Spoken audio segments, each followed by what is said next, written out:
It's a good sign when you get the standing ovation before you talk. Thank you. 50 years. It's like having a family back together.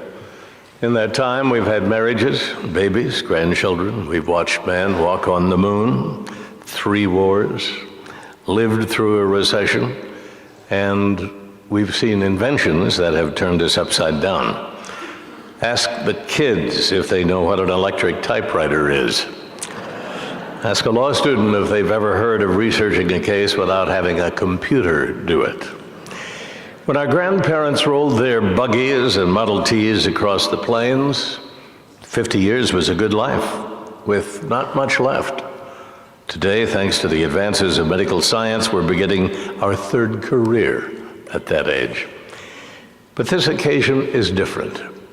For on this very spot, near the exact time of day, we shared an experience that changed our lives and bonded those of us who were there with the terror of what might be described as an atomic bomb blast. Since you've already heard my story, I thought I'd take a slightly different approach. I've learned over 50 years that truth rarely comes from a single source, even mine, but rather different perspectives, like facets of a diamond. So like a good reporter, I called upon the work of others to help me. Bonner Menninger's book, And Hell Followed With It. You'll see more of it this week. The photos and reporting of the Capitol Journal team and individual accounts along with mine. This is our story of the Topeka tornado, June 8, 1966. It was Wednesday, and the slow pace of summer had set in. We had already graduated here at Washburn. Did we feel good after 3 years? I remember drinking so much I threw up. And you know, I never did it again. Sometimes once is enough. I was at a Marine Corps rifle company here in town. We were waiting to be called up to Vietnam. But Lyndon Johnson wanted to wage the war without the reserves. His choice of using the draft instead of the reserves was a mistake. Topeka had 127,000 people, 4 radio stations, 2 newspapers. Santa Fe employed 2,400. Some of the largest grain elevators in the world stood along the Union Pacific tracks in North Korea. Forbes Air Force Base was home to the 313th Troop Carrier Wing. Many of their C-130s were already flying to Vietnam. The wheat harvest had started in the southern counties, slowed a bit by the rain. The weather in Topeka was mostly cloudy, with an occasional thunderstorm predicted. Pretty typical day. Washburn was all leafed out, pin oaks and elms, pine trees that highlighted the meandering walkways across the campus. It was an oasis in a steamy Kansas summer. The stately old buildings reeked of education and made you just want to go inside and study. I think I chose to go to law school because of how the law books smelled, leather-bound and dusty. Graduation from law school was one thing, but getting a job depended on passing the bar, so we plowed immediately into some review classes.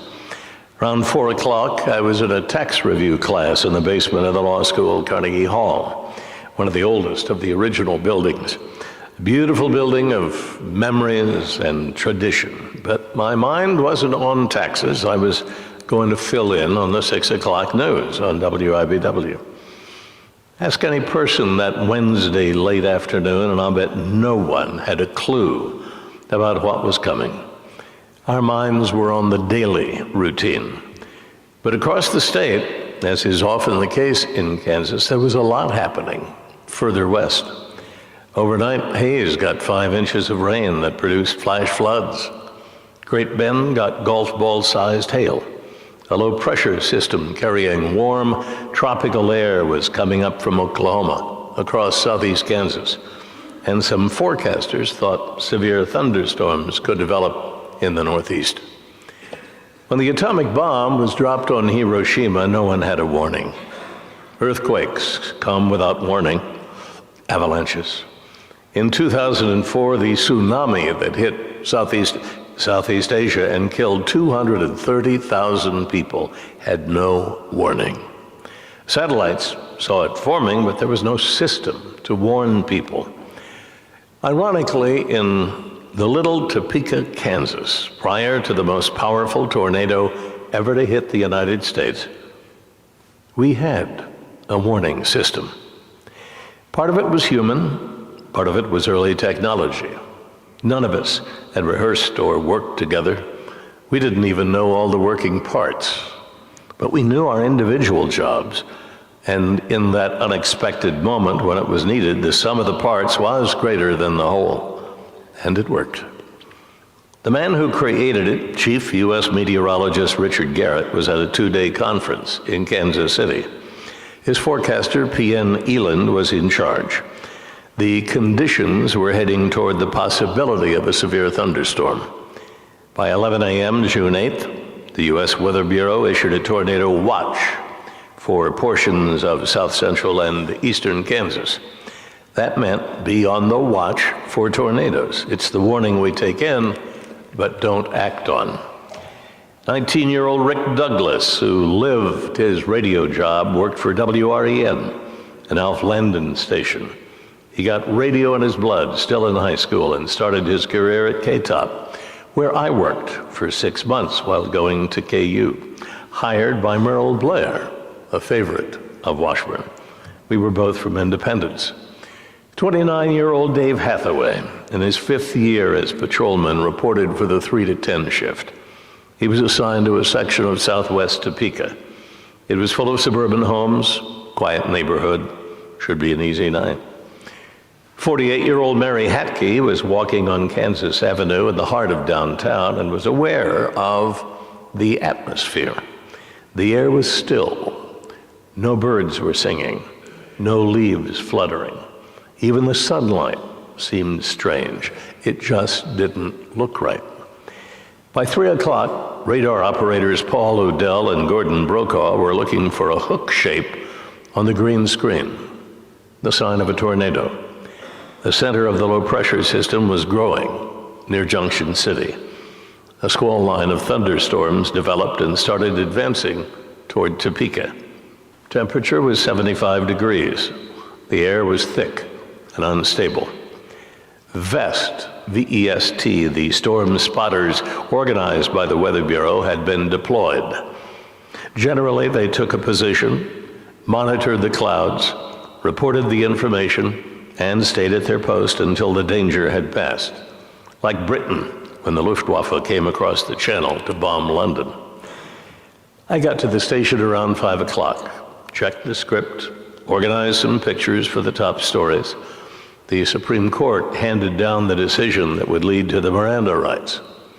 Heat waves had hit Chicago and St. Louis, and mini riots were underway in both cities. And almost lost in the headlines, 8 student nurses were killed in Chicago. I would later cover the trial of Richard Speck. First thing that hit me that night was a report from Manhattan that high winds had taken a roof off a garage, and the line of high winds was heading for Topeka. I would years later learn that it was a tornado, and it had damaged the campus of K-State. But at the time, the information did not confirm a tornado. At 6 o'clock in Topeka, the sun was out, but quickly changed to a yellowish, sickly green. People were looking up at the boiling clouds and listening to the thunder in the distance. Spotter John Meinholt pulled his ranchero up to the summit of Burnett's Round and radioed in that a major storm was approaching from the southwest, bearing 210 to 260 degrees. Dave Perkins, a radio volunteered spotter, relayed the message to forecaster Eland. At 6:50, Eland issued a bulletin on the weather wire. Heavy thunderstorms moving into the western edge of the Topeka area could produce hail and strong winds, gusts of 80 miles an hour. Then a call from Lester Osborne, 20 miles to the southwest of Topeka. He phoned in to the emergency operator and reported 2 tornadoes that merged into one large white twister on the ground. He said, boiling like an A-bomb mushroom. It was the first sighting of the tornado. There were no cell phones in 1966, but Richard Garrett's network of spotters, media, U.S. Weather Bureau, and Civil Defense was ready. But we needed that first sighting. The Civil Defense Cold War shelters were built in case of nuclear war, but they were easily converted to another terror from the sky, tornado defense. There were also 19 powerful sirens installed when Forbes was flying nuclear loads, and Washington thought we could be a prime target. The sirens were set up around town, strictly for wartime purposes, as ordered by the Department of Defense. But Mr. Garrett and local Civil Defense Chief Robert Jones appropriated them, as in Catch-22, and made them the key to Topeka's tornado warning system. At 6:55, Police Officer Hathaway headed for Burnett's Mound. So did Rick Douglas. Tornado spotter John Meinhold was already on the mound and saw a white funnel he thought was 20 miles away. He radioed the Weather Bureau, but there was no radar confirmation yet, no hook. Officer Hathaway saw it too, still white. Ed Rutherford was our veteran cameraman. In Chicago, we'd call him street smart, low-key, and he'd been through it all. He was a reconnaissance cameraman in the Air Force. Ed had a 2-way radio, and when he called in that he had just seen a tornado on the ground passing his house and heading northeast toward the city, it was my absolute truth. I needed no further confirmation. But it was only one sighting, and I expected it to lift back into the cloud or hit Burnett's Mound and dissipate. WIBW Radio's general manager, Jerry Holley, broke into the Kansas City, Minnesota baseball game with a warning. At 7:01, we broke into Lost in Space on TV. I still wasn't fully convinced this was the one. Maybe it was the feeling everyone has that it really can't be happening. But we had to give a warning. Tornado on the ground, heading for the city. At 7:02, Eland hit the sirens, and 19 started low, then steadily built to their warning. Kansas State troopers were calling in, reporting funnel-type clouds 5 or 8 miles southwest of the mound. Quote, I'm about a mile or so on Wanamaker Road, and it's coming directly at me. 5, 6, or 7 miles. It hadn't yet passed Burnett's Mound, but was building speed and size. But people were beginning to get the warning, and outside, they were running toward shelters. Hathaway pulled over under the 470 overpass. It was raining heavily. He put out flares to stop traffic and turn cars around.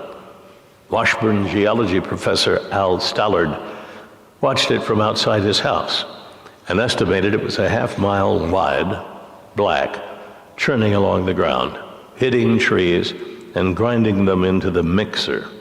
It dropped up and down as it moved along the ground. White's Pony Farm was directly below Burnett's Mound at the end of the Fairlawn Road. Ray White had 250 Shetland ponies grazing. The ponies were lifted off the ground and carried off, or slammed back down, crushed, impaled, decapitated, disemboweled by tree branches, fence posts, barbed wire. Rick Douglas was making the final climb to the top of the ridge when hail, gravel, trees began hitting his car. He started back down, the tornado chasing him and pushing the car around. Hathaway was watching and described the sound for Bonner Menninger as a freight train full of angry bees. He told the dispatcher the tornado is on the mound. Both Douglas and Hathaway saw a house lift off its foundation some 200 feet as if it were in a geyser. Then it exploded. The 470 underpass was getting crowded. Hathaway was there, Douglas had taken shelter there, and the Tuttle family was trying to get away when they realized they'd better take cover. Harold Tuttle was a highway patrolman. He had also been stationed at Schofield Barracks on December 7th, 1941. In the car, he had 2 grandchildren and Virginia, his wife. When they reached the underpass, they saw Hathaway and said, "It's too late." They got out and began running up the embankment. The tornado was nearly at the water tank on the side of Burnett's Mound. That meant for half a mile, the winds were shredding everything, not blowing it down, shredding it. Douglas grabbed a concrete bridge pillar as the wind ripped his jacket off. Virginia Tuttle felt herself begin to slip away. Slowly, she was pulled out from under the underpass and into the air. She was flying. So was Douglas. It was 7:14. The tornado was 5,000 feet tall, 200-mile-an-hour winds at least, traveling northeast at 32 miles an hour. It was slipping down the north side of the mound into County Fair estates. Inside the homes of the subdivision were stories of mayhem, houses coming apart, people hit by debris or trying to keep from blowing away. Bonner may have been quoting Sue Gooden, huddling with 50 others in the basement shelter of the clubhouse at the Huntington Apartments, describing the sound as, "The buffalo were returning, riding the wind, 10,000 hoofbeats pounding the ceiling above in a thundering, clattering stampede." Topeka Daily Capital photographer Perry Riddle shot the tornado coming over the mound from a church parking lot. Perry and I would wind up in Chicago and on the street at the Democratic National Convention in 1968. And we just point at each other and say, "Hey, how about that tornado?" Perry got the iconic shots of both events, one of Rich Clarkson's boys. Rick Douglas emerged covered in mud, his WREN car gone. He was cut, battered, and taken to the hospital by a stranger who waved off Rick's objections to putting his bloody body in a new car. It was like that. Everyone was helping everyone. If I were to recreate the scene for the History Channel at WIBW around 7 o'clock, I'd picture a television studio, a weather map, and a lot of people all bringing information or trying to help. Charlie Ross was the station manager. He was in and out. Don Franzen was the director. Tom Scott, Darrell Witham, Paul Winders was in master control with Elmer Gunderson, Max McDowell in the newsroom. You saw Ron Ulm talking to me. Thad Sandstrom was in a meeting downtown. It was the first time we used what I called the open newsroom studio. No frills, show it all, how the sausage is made. I was on camera with our first warning that a tornado was on the ground. We stayed on, the beginning of 24 hours straight.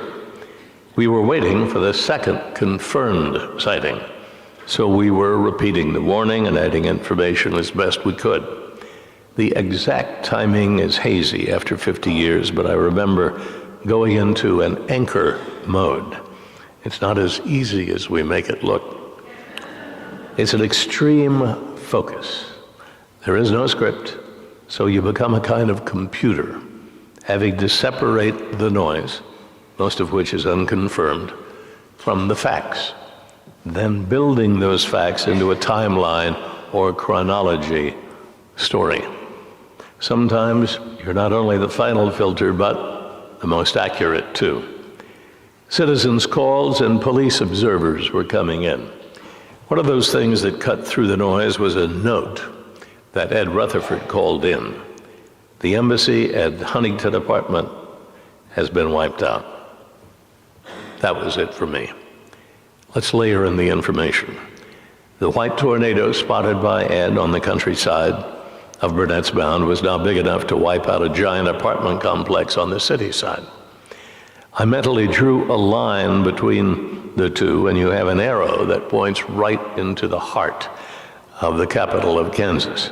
Hospitals, shopping malls, subdivisions, Washburn University, married housing.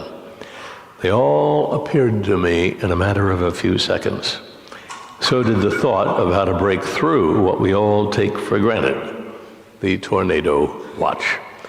There were no live cameras on the tornado, just the effectiveness of the spoken word. I did feel the pressure build. Now I know what hysteria feels like. I thought, as you heard, about using profanity, and I'm good at it, to break through the normal TV talk. Instead, I don't know how it came to me, I said from the gut and from the heart, for God's sake, take cover. Bonner describes it better than I as he writes. With those 5 words, Kurtis had crossed a line between the objective and the personal. In its effect, he might as well have been reaching through the TV and grabbing viewers by the lapels. Thank you, Bonner. We lived in married housing on campus. I'd always told my wife, Helen, that I'd call her if it were serious. But I was busy. Some neighbors got the message, went into our little apartment, and made Helen grab the baby, 6-month-old, Mary Kristen. And they walked or drove to the science building on campus. Many students gathered in the basement. In the law school, a review class was still going on, and Leon Taylor stood outside for a while, watching what at first he thought were birds flying around a dark, shapeless cloud coming across the golf course on campus. Then he realized those specks were pieces of houses, and he went inside. I asked someone in the newsroom to see if they could get through to Helen or a neighbor. It was before the lines jammed with others calling. They told me they got through and everyone was safe. I felt better, but I still don't think Helen ever forgave me for abandoning her. After the tornado, there was no electricity, no telephones, and no Washburn. For a long time, we didn't know what happened to Washburn.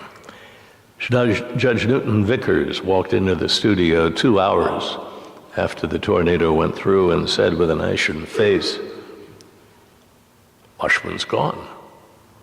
Carnegie Hall, McVicker Chapel, Rice Hall, Thomas Women's Gymnasium, Crane Observatory, Boswell Hall, all demolished.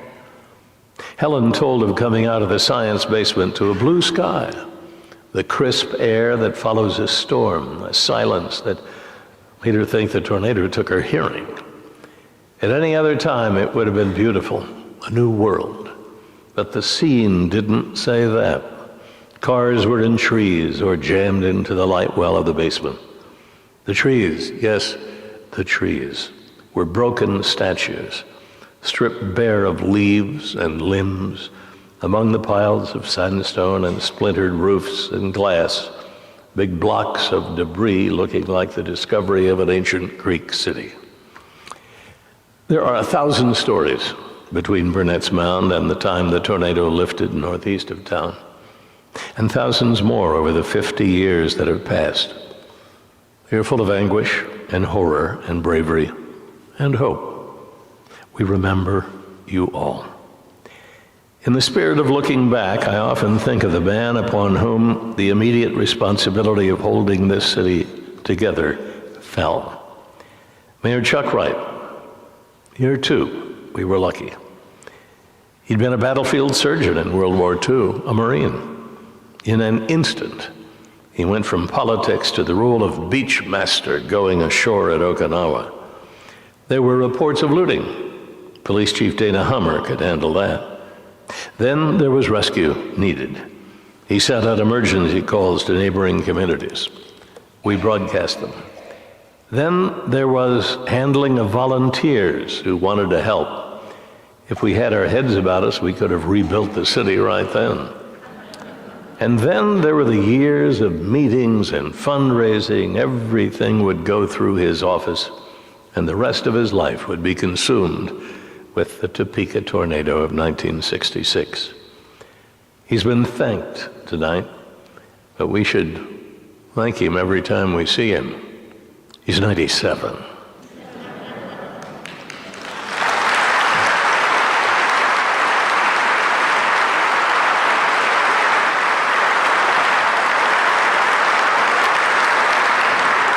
As for the others, in 1970, Officer David Hathaway moved his family to Mobile, Alabama, where he ran charter fishing boats until 1979. Hurricane Frederick hit with 125-mile-an-hour winds. Hathaway was helping in the cleanup when he fell off a roof and broke his neck. He's battled back and can now walk with a crane. Rick Douglas stayed at WREN until 1971.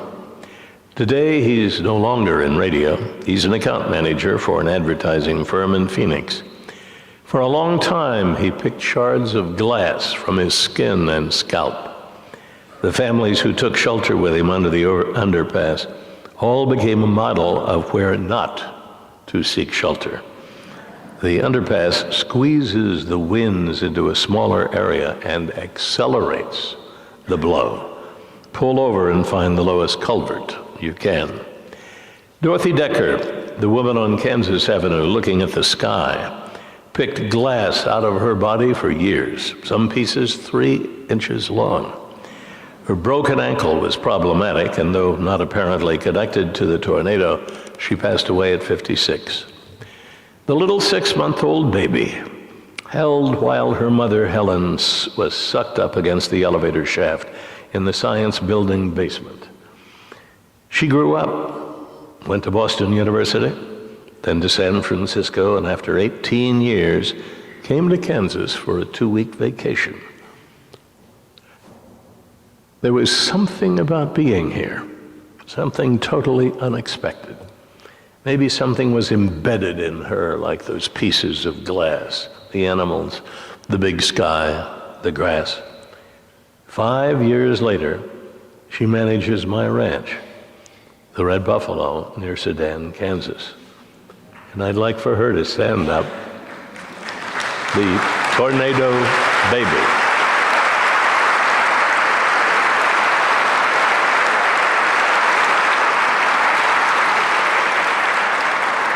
Mary Kristen is the only documented young person to actually move back to a small town in Kansas. 50 years of traveling to find a home, and she finds it right where she started. I don't mean to ignore or forget those who lost their lives in the tornado. We remember them with love. But the story of the Topeka tornado is what happens to the living. If you're Christian, you'll believe God had a hand in testing you, saving you. I prefer to think that the tornado was a random act of nature. It wasn't sent to get us any more than Chief Burnett had the power to save us. And all we could do was to be prepared. We had the ability to figure it out, and we did. In 1872, when the Homestead Act opened up the state to newcomers with promises of free land and deep soils, a Garden of Eden, the homesteaders found that it was a little harder than having crops jump into their wagons.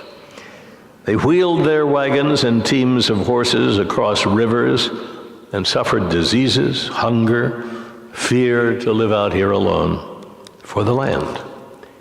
They came as Germans and Italians, Yugoslavians and Irish, Russians and French, Scots-Irish. But one morning, they woke up as Americans. I think there must have been a similar moment when the tornado survivors had to choose, do we stay or do we build? Who are we? Down deep. The answer is around us.